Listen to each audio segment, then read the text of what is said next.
Hi everyone. So today's video is about balancing. So George Bernard Shaw said that all great truths begin as blasphemies. And why is this? Why is it that when we get new information of the population, we first treat it as heresy and we can even crusade against it? I think there's a number of factors at play. Firstly, our brain is a combination of different times in our evolution. The brainstem is the most ancient part and it's concerned with the question, am I safe? And it hates change. It wants to recreate what was survivable, even if it wasn't that great. And if it notices change, a fear signal is discharged through the limbic system, and then we rationalise thoughts in our prefrontal cortex to try and get rid of whatever is causing the fear.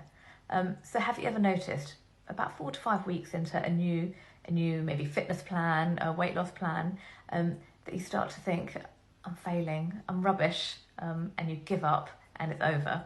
It's always about 4 to 5 weeks, and this is well known in coaching circles as a time of self-sabotage, because actually you were probably doing quite well 4 to 5 weeks in. You were making shifts, things were starting to change. Your brainstem noticed the change. A fear signal went through and you started thinking thoughts that will get rid of whatever is causing this fear. You started thinking, I'm a failure, I might as well eat the biscuits, and actually you self-sabotage to get rid of the fear signal. Part of you wanted to stay stuck. And another reason I think that we hate change, hate new information, is that we are so invested in the old maps. It may be the source of our livelihood. It may be the reason that we've done everything until this point, that it is really hard to let that go. And also that it is a painful process to update your map. It is, you have to let go of, you have to admit that you are wrong.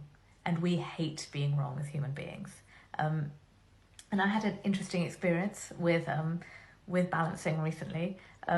So I noticed that in a couple of relationships in my life, I was rescuing. I was still taking a rescuing role.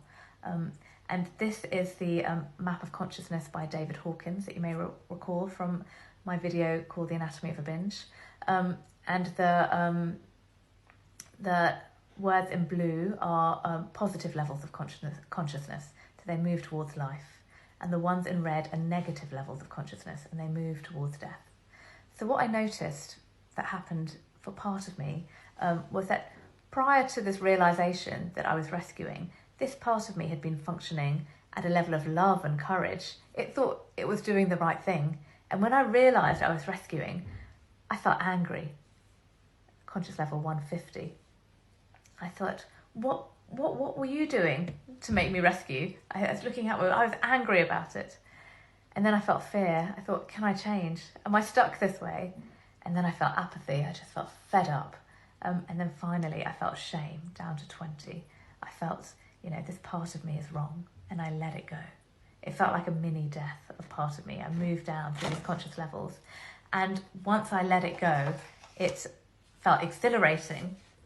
It was this realization that no one saves us, no one can, and no one may. We alone must walk the path. That I can be there as a supportive presence for people who want my help, but I can't save anybody else. That's up to them. The power lies with them. Yes, it felt like a mini death. And so to stay in balance, we need to lean in to the blind spots. We need to identify them. We need to be aware that they're there, these unknown unknowns, and then we need to lean into them. And with the Myers-Briggs, it may either be through understanding those functions, or at least surrounding ourselves with people that can see that way. And then you can also move from the dreaded drama triangle into the empowerment dynamic, have a role here, and also clear out all those habits that are limiting you, clear out the misbeliefs that you've picked up over your lifetime, and move into higher levels of consciousness. And when you first move into a blind spot, it's like when they have a new computer system at work, or you're driving a new route. The first day that you do it, it's like, oh, this is horrible. And the second day, it's a bit uncomfortable, but you can get through it. And then each subsequent day it gets easier and easier. And after a while, it feels okay. And then after a little while longer, you're actually quite good at this.